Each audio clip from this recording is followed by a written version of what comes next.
Alrighty then. Another year, another championship. I hope you're well rested. Well, as much as you can be for someone who has to spend half their life in the gym anyway. Let's get to it.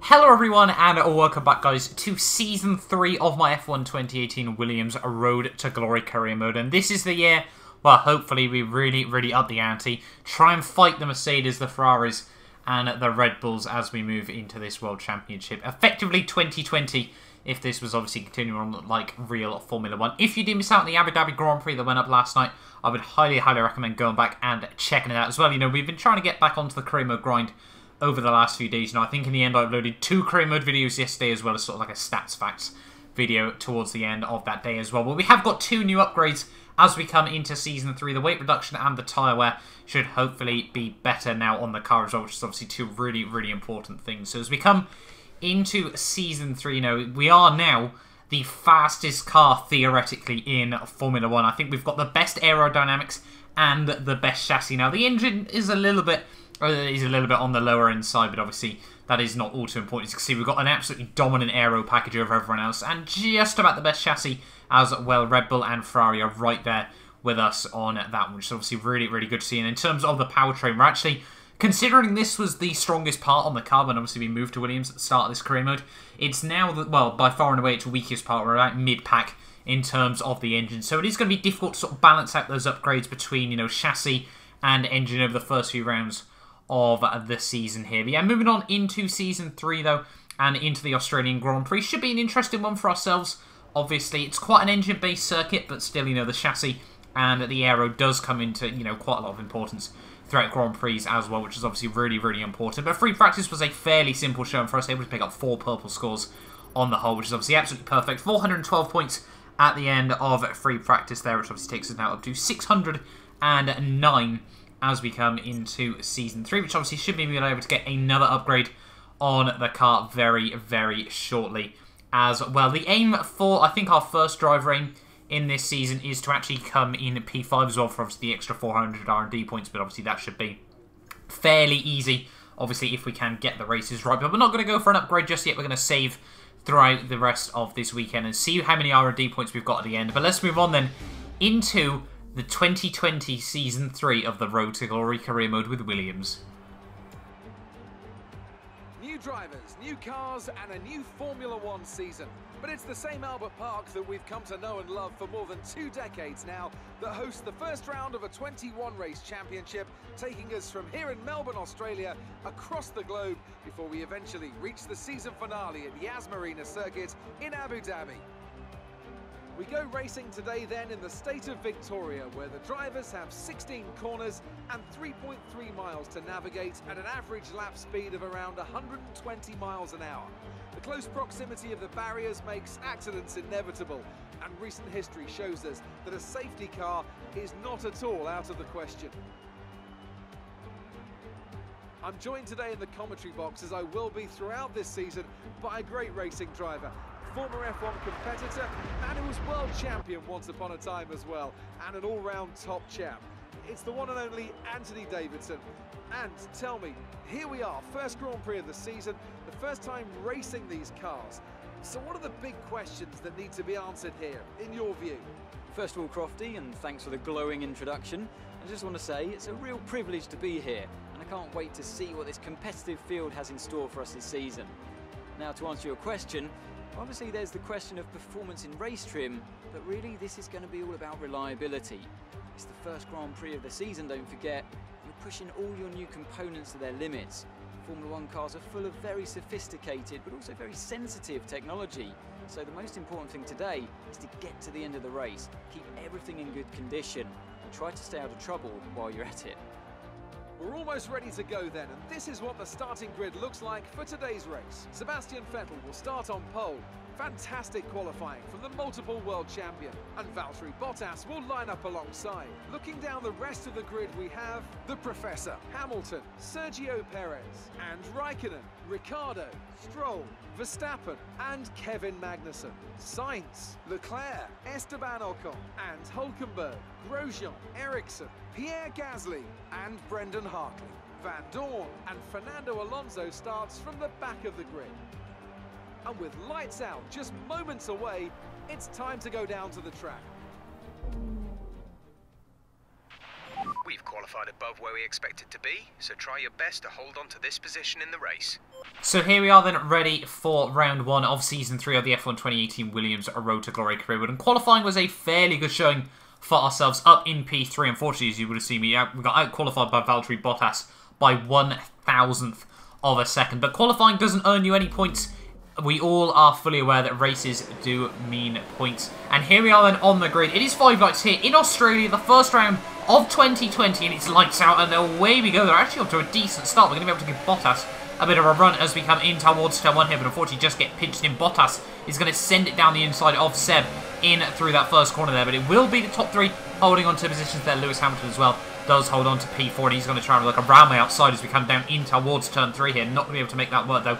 Almost run into the back of the other Mercedes car there, and although Seb, he lost Season 2 in quite dramatic fashion, obviously after a dominant start to the season, I'm sure he's really coming back, wanting to try and get his 6th Formula 1 world title as well here. But yeah, running a little bit wide as we come in towards Sector 2 there, but overall a fairly sort of quiet, calm, cool, collected start for all of the top guys. Everyone's pretty confident in their machinery now, and obviously everyone, don't really want to take too many risks in the opening lap of the Grand Prix, because with no aero changes from Season 2, or sorry, no regulation changes whatsoever, it really does mean the pecking order hasn't really changed all too much as we come into Season 3 now. I'm sure over the course of this season it really, really will as well here. But on to lap 2 then, we're all over the back now of Bottas here. We're going to use the overtake mode, the rich revs as well. Are we going to be able to have a look down the inside? We're going to go for a little bit of a lunge move there. I think Bottas broke a little bit early. We are going to squeeze him out wide on the exit of the corner there, and we will now move up into P2 of the Australian Grand Prix here. So we are now up places off the start of this race, but next up is Seb in that Ferrari, the all-conquering Ferrari, obviously looking to try and go for the triple-double in the Williams Road to Glory Career Mode there. But Seb, he was trying to do, sort of old-school Red Bull Seb, where he just tries to run away in the early stages of Grand Prix. You can see by lap 5, he already had a 2.5 second margin over myself, and we were really, really pushing to try and keep up with him. But that Ferrari seems very, very quick in the early stages of Grand Prix. But it was quite clear, though, that Seb had burned up all of his tyres here, and 1 lap later, the end of lap 5, and he was already diving it in for his first pit stop of the day. Get a huge moment out of the final corner as well from myself. Yet Seb diving it into the pits, so was Lance Stroll actually for our Williams team. So it's clear that those two will be going on for 2-stop Grand Prix, and obviously as you've seen at the start, we're going to try and make the 1-stop work in this race. And as we move on to lap 9, we were ready for my 1 and hopefully only pit stop of this Grand Prix here. Make sure obviously you get the car slowed down nicely on the marks there. Brake just at the crane.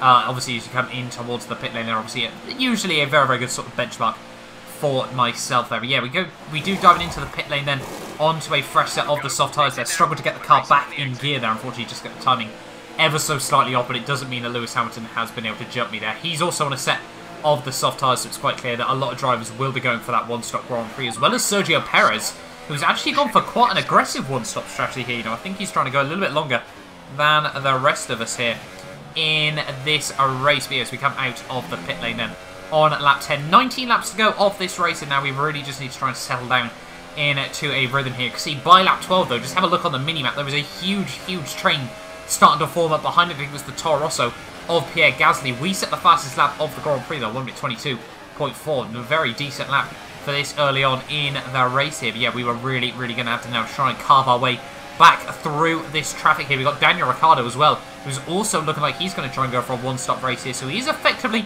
ahead of me at this stage of the day there as we come now through the S section, through on towards this back straight. Obviously, we've got the DRS zone on F1 2018 here, but we're going to have a look up the inside of Daniel Ricciardo there, but it's going to be up the inside of Hulkenberg and Brendan Hartley there, an accidental 3-car overtake, and I will put my hands up and admit I got very, very lucky in that situation. That could have very easily been quite a big crash. I was only actually looking to get at the inside of Danny Rick, but Hulkenberg broke very early, and Brendan Hartley locked up, which basically just gave me the apex, so we'll certainly take that on the whole. Then move back up now into P7 of this race as well here, because obviously everyone else is now making their second or first pit stop of the day for a lot of the guys that started outside the top 10 on that set of the super soft compound tyres here. Onto the end though of lap 15, and we're now starting to pile on the pressure to Sergio Perez, who is still in the net lead of this Grand Prix here as we come out in towards the back straight here. Use the DRS, ERS mode up to 4. Rich revs as well. Are we going to be able to get down the inside? He goes for a little bit of a weird defensive block on myself there. But we now move up into P5 of the Australian Grand Prix here. And next up on the old hit list will be my teammate Lance Stroll here. And he has still got one more pit stop to make in this race. So hopefully he sort of gets out of my way nice and quickly. Then Valtteri Bottas and Kimi Räikkönen as well diving into the pits for their final stop of the Grand Prix here. So they're going to try and go basically half of the race on that set of the super soft tyres, if I'm not mistaken. Now, it is certainly possible in this game, and especially with how sophisticated obviously all the cars are now.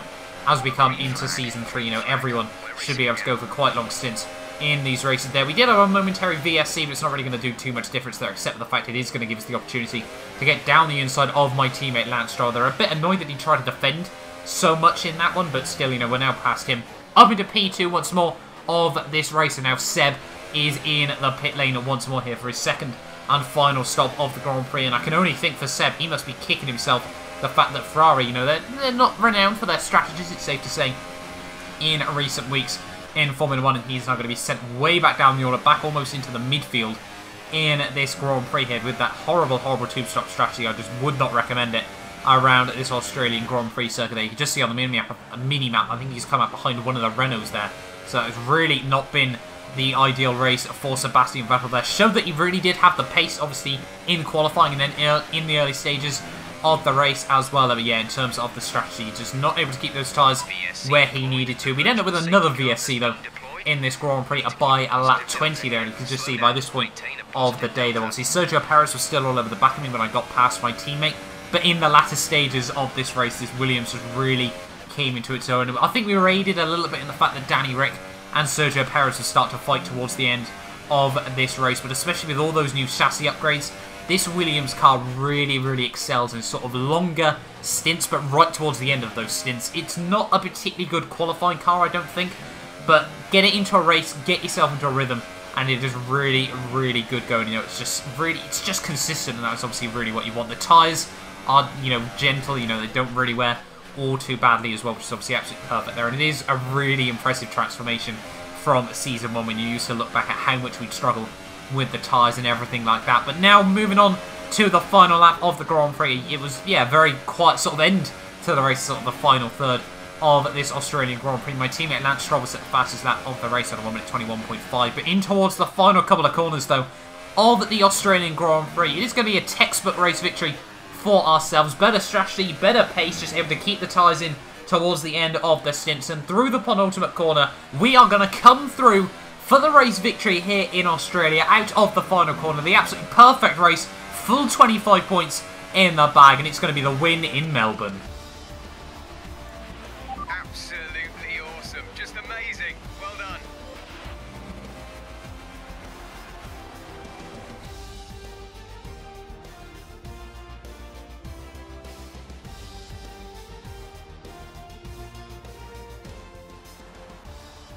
Here they are then, coming into Parc Fermé, and an excellent win for the Williams team. And Anthony Davidson, give me your thoughts. How did they accomplish this result? Well, I'd say it's just raw pace, plain and simple. I mean, we could sit here and talk about strategy all day, the overtaking, looking after the tyres, but at the end of it all, if you want to win, you need a package that's got the speed over everyone else, and that's exactly what they had today. And I can see our drivers making their way out now. It's been a sublime team performance, and it's the culmination of a lot of hard work. Williams are your winners today.